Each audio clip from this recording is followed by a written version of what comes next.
இயேசு கிறிஸ்துவின் இனிய நாமத்தில் வாழ்த்துக்கள். இந்த நாளிலும் மத்தேயு எழுதின சுவிசேஷம் 11வது அதிகாரம் 12ஆம் வசனத்திலிருந்து கடைசி வரையிலும் நாம் கற்றுக்கொள்ளப் போகிறோம். இங்கே யோவான் ஸ்நானன் காலம் முதல் இதுவரைக்கும் பரலோக ராஜ்யம் பலவந்தம் பண்ணுகிறவர்கள் அதை பிடித்து கொள்ளுகிறார்கள். அதாவது போராடுகிறவர்கள் தான் பரலோக ராஜ்யத்தை பிடித்து கொள்ள முடியும் என்று சொல்லி மத்தேயு 5 அந்த அதிகாரத்தின் 3ஆம் வசனத்திலிருந்து 11ஆம் வசனம் வரையிலும் எப்படிப்பட்ட சுபாவமுடையவர்கள் அதனை பிடித்து கொள்ளுவார்கள் என்கிற காரியத்தை குறித்து அங்கே இயேசு கற்றுக் கொடுத்தாரே, அதே போல இருக்கிற ஜனங்கள் மாத்திரமே யோவான் ஸ்நானன் காலம் முதல், அதாவது மணவாளனுடைய தோழன் என்று தன்னை சொல்லுகிறாரே அவருடைய காலம் முதல் இயேசு கிறிஸ்துவின் காலம் இனி தொடர்ந்து வருகிற அந்த சபையின் நாட்களில் அதற்கென்று விலைக்கிரயம் செலுத்துகிறவர்கள், அதற்கென்று ஒரு விலைக்கிரயம் தேவை. எப்படி ஒரு விளையாட்டு போட்டிகளிலே பரிசு பெற வேண்டுமோ அல்லது எந்த ஒரு காரியத்திலும் அவர்கள் சிறப்பாக செயல்பட வேண்டும் என்று சொன்னால் தங்களுடைய சரீரங்களை ஒடுக்கி கீழ்ப்படுத்தி காரியங்களை செய்கிறவர்களாய் இருக்க வேண்டுமே. அப்படிப்பட்ட ஒரு தியாகத்தை செய்கிறவர்கள், போராடுகிறவர்கள், பரலோக ராஜ்யத்தை பெற வேண்டும் என்கிற ஒரு விழிப்போடும் வாஞ்சியோடும் கூட இருக்கிறவர்கள் அதை பிடித்து கொள்ள முடியும். எல்லாருக்கும் கூப்பிட்டு கொடுக்க முடியாதுப்பா. பாவத்தை வெறுக்கணும், அதிலிருந்து மனம் திரும்பணும், முடிவு பரியந்தமும் நிலை நிற்க வேண்டும், ஆண்டவர் சொல்லுகிற அந்த பாக்கியவான்கள் என்கிற தகுதியிலே இருக்கக்கூடிய சுபாவங்களை அதை கடைபிடிப்பதற்கு போராட வேண்டும் என்கிற காரியத்தை குறித்து இயேசு கிறிஸ்து சொல்லிற்று. நியாயப்பிரமாணமும் தீர்க்கதரிசிகள் யாவரும் யோவான் வரைக்கும் தீர்க்க தரிசனம் உரைத்தது உண்டு என்று சொன்னால், இவர் பழைய ஏற்பாட்டு தீர்க்கதரிசிகளின் நீட்சியாக இங்கே புதிய ஏற்பாட்டிலே அறியப்படுகிறார். மல்கியா தீர்க்க தரிசனம் உரைத்ததனை தொடர்ந்து அதற்கு பின்பாகவும் யோவான் ஸ்நானன் வரைக்கும் என்கிற காரியத்தை ஆண்டவர் பேசுகிறதை பார்க்கிறோம். நீங்கள் ஏற்றுக்கொள்ள மனதாயிருந்தால் வருகிறவனாகிய ஏலியா இவன்தான் என்று சொல்லுகிறாரே, இது மல்கியாவினுடைய வார்த்தைகளை ஆண்டவர் உறுதிப்படுத்துகிறார். எப்படி அந்த மகா உபத்திரவத்தின் நாட்களிலே 2 சாட்சிகள் வந்து அங்கே ஊழியம் செய்வார்களோ அதிலே மோசே எலியா என்று அநேக சொல்லுகிறார்களே, அதே போல மோசையும் எலியாவுமாய் இருக்கலாம், எலியாவும் ஏனோக்குமாய் இருக்கிறான் என்று சொல்லுகிறார்களே, அதிலே ஒரு ஆளை இங்கே இயேசு அடையாளப்படுத்துகிறதை பார்க்கிறோம். அதற்கு பின்பாக சொல்லுகிறார், இந்த சந்ததியை யாருக்கு ஒப்பிடுவேன்? சந்தை வெளிகளில் உட்கார்ந்து தங்கள் தோழரை பார்த்து உங்களுக்காக குழல் ஊதினோம், நீங்கள் கூத்தாடவில்லை, உங்களுக்காக புலம்பினோம், நீங்கள் மாரடிக்கவில்லை என்று குறை சொல்லுகிற பிள்ளைகளுக்கு ஒப்பாயிருக்கிறார்கள். அதாவது ஊழியக்காரர்களை ஊழியத்தை விளையாட்டு பிள்ளை போல எடுத்துட்டு குறை சொல்லுகிறவர்களாக காணப்படுகிறார்கள். சின்ன பிள்ளைங்க தான், அவங்க விரும்புகிற காரியங்கள் அவர்களுக்கு நேர வேண்டும் என்று சொல்லி நினைப்பார்கள். அதே போலத்தான் இன்னைக்கு நான் பிரசங்கிக்கிற நாட்களில் உள்ள பரிசேயர்கள், சதுசேயர்கள், வேதபாரகர்கள் இப்படி இருக்கிறார்கள் என்று இயேசு பேசுகிறதை பார்க்கிறோம். கொஞ்சம் ஆழமாக பார்த்தோன்னு சொன்னால் அவர்கள் என்ன செய்கிறாங்க? உங்களுக்காக குழல் ஊதினோம், அதாவது நாங்கள் திருமண வீடுகளிலே புல்லாங்குழல் ஊதுகிறது போல நாங்கள் ஊதுகிறோம், ஆனால் நீங்கள் கூத்தாடவில்லை. அதாவது யோவான் ஸ்நானன் அவர்கள் எதிர்பார்த்தபடி பிரசங்கிக்கவில்லை. அவர் அட்ரஸ் பண்ணுறதே, விரியன் பாம்பு குட்டிகளே, வரும் கோபத்திற்கு உங்களை தப்பித்து கொள்ள வகை காட்டினவன் யார்? ஆகவே எங்களுக்கு விருப்பமானபடி நீங்கள் பிரசங்கிக்கவில்லை. நீ யோவான் ஸ்நானனாகிய நீ குழல் நாங்கள் ஊதும் பொழுது கூத்தாடவில்லை, நடனம் பண்ணவில்லை, உங்களுக்காக புலம்பினோம், நீங்கள் மாரடிக்கவில்லை. அதாவது நாங்கள் எப்படி இறந்த வீடுகளில் ஒப்பாரி பாடலை பாடுகிற நேரத்தில் மாரடிக்கிறார்களோ அதே போல் நீங்கள் மாரடிக்கலை. அதாவது நாங்கள் சந்தோஷமாக இருந்தால் அதற்கேற்ற செய்திகளை கொடுத்து நீங்கள் நடனம் பண்ணுகிறவர்களைப் போல இருக்க வேண்டும். நாங்கள் கஷ்டத்தில் கண்ணீரில் இருந்தால் நாங்கள் புலம்புகிற நேரத்தில் நீங்கள் உங்கள் மாரடித்து உங்களுடைய மனபாரத்தை எங்களுக்கு வெளிப்படுத்துகிறவர்களாக இருக்கணும். அதாவது எங்களுடைய பல்ஸை புரிஞ்சுக்கிட்டு அதற்கேற்ப நீங்கள் பிரசங்கிக்கிற பிரசங்கியாக இருக்கணும். நாங்கள் எதிர்பார்க்கிறபடி வாழணும், எதிர்பார்க்கிறபடி சாப்பிடணும், எதிர்பார்க்கிறபடி ஊழியம் செய்யணும் அப்படிங்கிற ஒரு எதிர்பார்ப்போடு கூட இருக்கிற சின்ன பிள்ளைங்க மாதிரி நீங்கள் இருக்கிறீங்க என்று இங்கே இயேசு பேசுகிறதை பார்க்கிறோம். அதற்கு தான் கீழே விளக்கம் சொல்லுகிறார். எப்படியெனில் யோவான் போஜனபானம் பண்ணாதவனாய் வந்தான், அதற்கு அவர்கள் அவன் பிசாசு பிடித்திருக்கிறவன் என்றார்கள். அவர் வெட்டுக்கிளியும் காட்டுத்தேனும் சாப்பிட்டுட்டு இருந்தார். அவருடைய சாப்பாட்டில் எளிமை, அவருடைய ட்ரெஸ்ஸு ஒட்டகமயிர் உடையை தரித்து தன்னுடைய அறையில் வார்க்கச்சையை கட்டி கொண்டிருந்த அந்த யோவான் ஸ்நானனின் எளிய வாழ்க்கையையும் அவன் எளிய ஆகாரத்தையும் பார்த்துட்டு அவனை பார்த்து சொல்லுகிறார்கள், நாங்கள் எதிர்பார்க்கிறபடி இவன் இல்லை, நாங்கள் எதிர்பார்க்கிறபடி இவன் நடனம் ஆடலை, நாங்கள் எதிர்பார்க்கிறபடி இவன் மாரடிக்கலை, ஆகவே இவன் பிசாசு பிடித்திருக்கிறவன் என்று அவருக்கு ஒரு சர்டிஃபிகேட்டை கொடுக்கிறார்கள். மனுஷகுமாரன் போஜன பண்ணுகிறவராய் வந்தார், அதற்கு அவர்கள் இதோ போஜன பிரியனும் மதுபான பிரியனுமான மனுஷன் கூட கொஞ்சம் சேர்த்துக்கிட்டாங்க. அதாவது அவர்கள் திராட்சை ரசத்தை அவர்கள் புளிக்க வைத்து அது மதுபானமாக்கி குடிக்கிற காரியங்கள். ஆனால் இயேசு இங்கே திராட்சை ரசம் குடிப்பதையே அவர் மதுபான பிரியர் என்று சொல்லி அவர்களை சொல்லிட்டு ஆயக்காரருக்கும் பாவிகளுக்கும் சிநேகிதன் என்கிறார்கள். ஆண்டவர் ஆயக்காரருக்கும் பாவிகளுக்கும் அவருடைய பாவத்தின் நோயை போக்க வந்த வைத்தியர் என்று சொல்லுகிறார். ஆனால் இவர்கள் அதை பார்த்து புரிந்து கொள்ள முடியாதபடி விளையாட்டு பிள்ளை போல சொல்லுகிறார்கள்.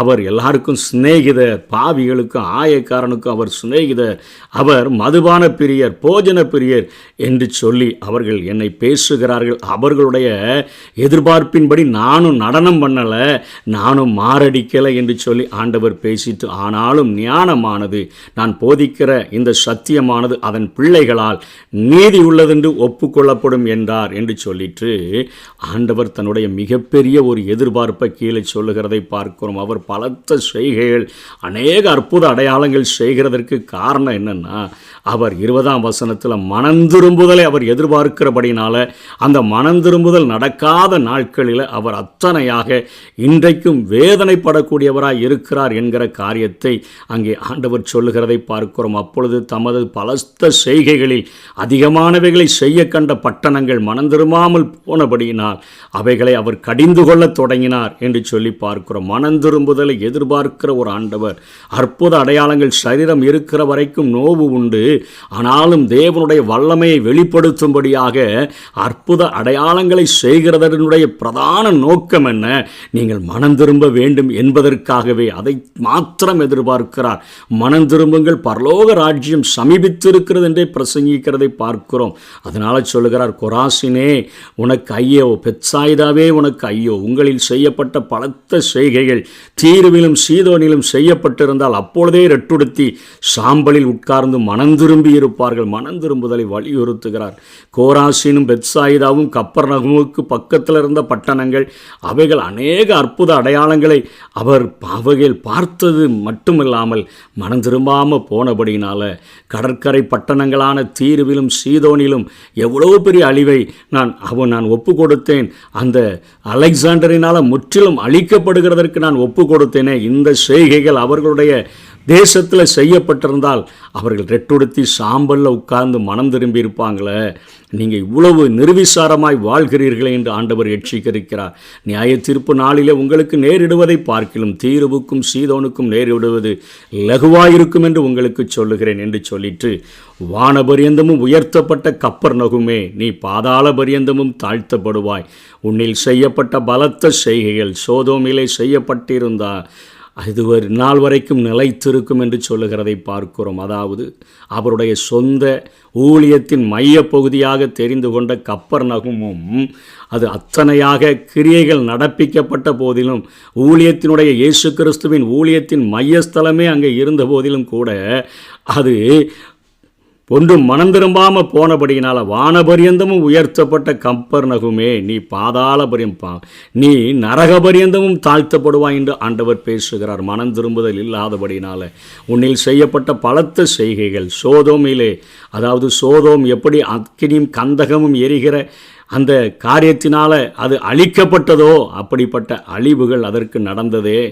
அவர்களுக்கு இந்த காரியங்கள் செய்யப்பட்டிருந்தால் அவர்களும் மனம் திரும்பி இருப்பார்கள். நியாய தீர்ப்பு நாளிலே உனக்கு நேரிடுகிறதை பார்க்கிலும் சோதம் நாட்டிற்கு நேரிடுவது லகுவாயிருக்கும் என்று உங்களுக்கு சொல்லுகிறேன் என்று சொல்லிட்டு ஆண்டவர் சொல்கிறார், பிதாவே, வானத்துக்கும் பூமிக்கும் ஆண்டவரை இவைகளை ஞானிகளுக்கும் கல்விமான்களுக்கும் மறைத்து பாலகர்களுக்கு வெளிப்படுத்தினபடினால் உம்மை ஸ்தோத்தரிக்கிறேன். ஆண்டவர் பெரிய பட்டம் படித்தவர்களை, பெரிய படிப்பு படித்தவர்களை, பெரிய சயின்டிஸ்ட்டை அல்லது சமுதாயத்தில் உயர்ந்த அந்தஸ்தில் உள்ளவர்களை அவர் தெரிந்து கொள்ளலை. சாதாரண மீன் பிடிக்கிற பேதுரு, அந்திரேயா, யாக்கோபு, யோவான் ஆயத்துறையில் ஒரு வெறுக்கப்பட்ட தொழிலை ரோம அரசாங்கத்தில் செய்து கொண்டிருந்த மத்தேயு, இப்படிப்பட்ட சாதாரண ஆட்களை அவர்கள் அழைத்து ஆண்டவர் அவர்களுக்கு தேவனுடைய ஞானத்தை வெளிப்படுத்தினபடினால, அவர்கள் அறிந்து கொண்டபடினால, அவர்கள் விசுவாசிக்கிறபடினால, அவர்கள் அந்த சத்தியத்தை முழுமையாய் நம்புகிறபடினால ஆண்டவரை ஸ்தோத்தரிக்கிறார்.